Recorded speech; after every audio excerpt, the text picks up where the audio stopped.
ভিডিওটিতে ক্লিক করার জন্য আপনাদেরকে জানাই অসংখ্য ধন্যবাদ। আপনারা দেখছেন আপনাদের প্রিয় ইউটিউব চ্যানেল এমপ্লয়ার সাপোর্টার। তো ফ্রেন্ডস, ইতিমধ্যেই রাজ্য সরকারি কর্মচারীদের পেনশন নিয়ে কিন্তু বড় আপডেট উঠে আসলো। ভিডিওটি সম্পূর্ণ দেখবেন।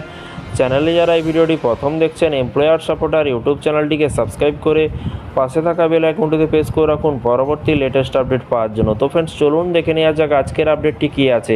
খুলল কপাল, নতুন পেনশন স্কিম নিয়ে কিন্তু বড় ঘোষণা কেন্দ্রের। সরকারি কর্মচারীদের জন্য বড় খবর। কি বলা হয়েছে চলুন এক নজরে দেখে নেওয়া যাক। নতুন বছরের শুরু থেকে একাধিক সুখবর পেয়েছেন কেন্দ্রীয় সরকারি কর্মীরা।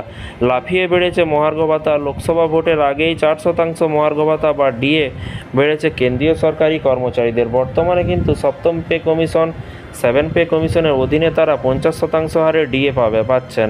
সামনেই কিন্তু ফের বাড়বে ভাতা।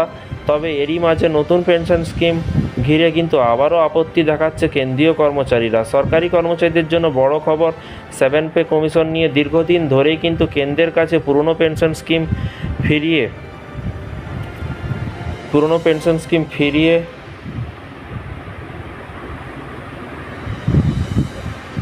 ফিরিয়ে আনার দাবি জানিয়ে আসছেন সরকারি কর্মচারীরা। পুরনো পেনশন স্কিম চালু করার দাবিতে সরব তারা। গত সপ্তাহে তৃতীয় মোদী সরকারের আমলে কিন্তু প্রথম পূর্ণাঙ্গ বাজেট পেশ করা হয়েছে। সেই অধিবেশনের আগে কিন্তু আরও জোরদার দাবি জানালো কিন্তু কেন্দ্রীয় সরকারি কর্মচারীরা।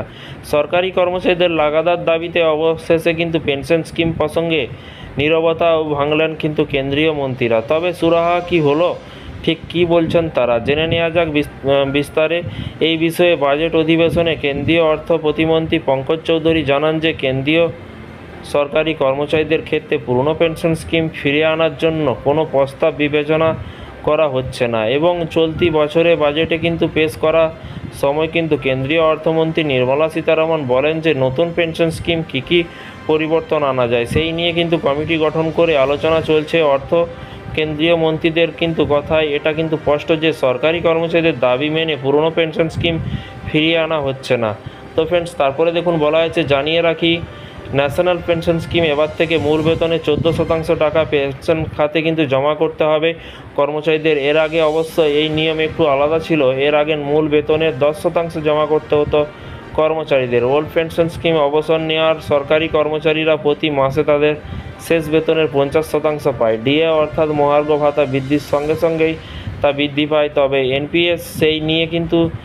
এনপিএসে কিন্তু সেই সুবিধা নেই এবং ইতিমধ্যে কংগ্রেস শাসিত বিভিন্ন রাজ্যে এনপিএসের বদলে পুরনো পেনশন স্কিম চালু করা হয়েছে। তো ফ্রেন্ডস, এই ছিল আজকে একটি ছোট্ট আপডেট। এই ধরনের বিভিন্ন রকমের আপডেট পেতে, পেনশন, ডিএ যোজনা, প্রকল্প সমস্ত রকমের আপডেট পেতে চ্যানেলটিকে সাবস্ক্রাইব করে পাশে থাকা বেল আইকনটিতে প্রেস করে রাখুন পরবর্তী লেটেস্ট আপডেট পাওয়ার জন্য। ভালো থাকবেন, সুস্থ থাকবেন এবং নিজের খেয়াল রাখবেন। Thank you.